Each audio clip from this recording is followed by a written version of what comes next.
Akhir-akhir ini ada satu dua warga yang menyatakan agar saya nanti kedepannya bisa masuk atau dimasukkan menjadi pengurus P3SRS atau ketua pengawas. Jadi banyak warga, terutama yang lansia itu tidak tahu bagaimana fakta sebenarnya dan bagaimana berpolitik ya.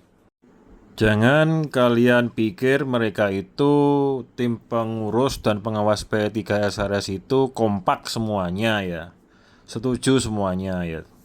Dan apakah di dalamnya itu terjadi voting? Atau hanya ada satu motor utama yang mewajibkan setiap anggota atau pengurusnya, pengawasnya itu menyetujui. Kalau tidak, ya dianggap memusuhi atau akan dikucilkan dan lain sebagainya. Jadi jangan dianggap P3SRS yang berlangsung sekarang ini tuh ideal, enggak ya. Kalau tidak dari timnya sendiri yang kompak, yang pilihan sendiri itu tidak bisa, percuma. Ya saya kan mendapatkan bukti otentik ya, yang menyatakan bahwa mereka sebagai pengurus dan pengawas P3SRS yang bertanda tangan di bawah ini tidak pernah dilibatkan dan diinformasikan mengenai rencana kerja tersebut. Nah, jadi tikung menikung ya, di dalam tim itu terjadi tikung menikung dan yang ditikung juga tidak berani menggugat, hanya menyampaikan surat keberatan dan lain sebagainya saja. Udah kayak gitu. Jadi ya satu pentolan yang terus berkuasa. Siapa yang terus berkuasa dari tahun 2012 sampai tahun 2025 ini? Nah, itu. Ya aneh ya, walaupun gonta-ganti kekuasaan ya tetap aja dia ada di dalam. Dan posisinya itu ya posisi-posisi penting. Sekali lagi bahwa saya itu tidak berminat untuk menjadi pengurus atau pengawas P3SRS. Saya ini sebagai warga, sebagai penghuni yang membela hak-hak saya sebagai warga. Karena saya sudah berusaha menjalankan kewajiban saya, membayar IPL, membayar sinking fund, membayar biaya air dan listrik. Jadi saya sebagai warga, sebagai penghuni itu membutuhkan kejelasan-kejelasan dan perlindungan hak saya sebagai konsumen memakai barang dan jasa yang dikelola, yang diurus oleh P3SRS dan pengelola. Namun saya amati ini operasional dari P3SRS-nya ini tidak lazim, tidak wajar, dan tidak sesuai dengan peraturan Gubernur Jakarta. Terjadi banyak pelanggaran, terjadi maladministrasi dan perbuatan melawan hukum dan saya salah satunya yang sebagai korban. Cari uang ya cari uang, tapi ya jangan keterlaluan begitu.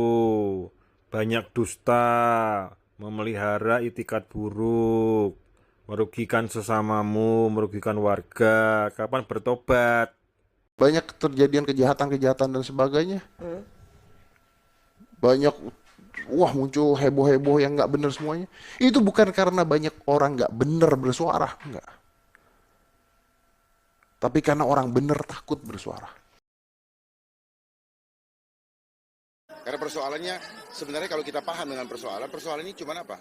Manusia yang membuat persoalan, bukan apa-apa. Cuman lucunya kita selalu memikirkan mengeluh dari persoalan yang diciptakan oleh manusia. Jadi kalau kita tahu akar masalahnya, manusia yang rakuslah yang menjadi persoalan dan keluhan-keluhan yang dirasakan oleh masyarakat. Ya. Manusia yang rakuslah yang menjadi persoalan dan keluhan-keluhan yang dirasakan oleh masyarakat. Ya. Manusia yang rakuslah yang menjadi persoalan dan keluhan-keluhan yang dirasakan oleh masyarakat. Kalau kita selalu berpikir untuk kepentingan banyak orang, maka persoalan itu, isu itu akan hilang dengan sendirinya. Oleh sebab itu saya mengajak, jangan hanya memikirkan puncak gunung esnya, tapi lihat kedalamannya. Selalulah mulai dari hulu. Jangan hanya menyelesaikan masalah hilir. maka kita tidak akan pernah bisa mengurai akar masalahnya apa. Gunting masalahnya, kankernya berhenti. Saya mau menyampaikan klarifikasi ya, bahwa teks atau poster ini bukan berasal dari hamba, tapi dari seorang warga yang memiliki unit apartemen. Penghuni atau warga ini menyadari adanya problem-problem administrasi dan akibat-akibatnya di kawasan apartemen, padahal dia berencana untuk memberikan unit apartemen kepada anaknya.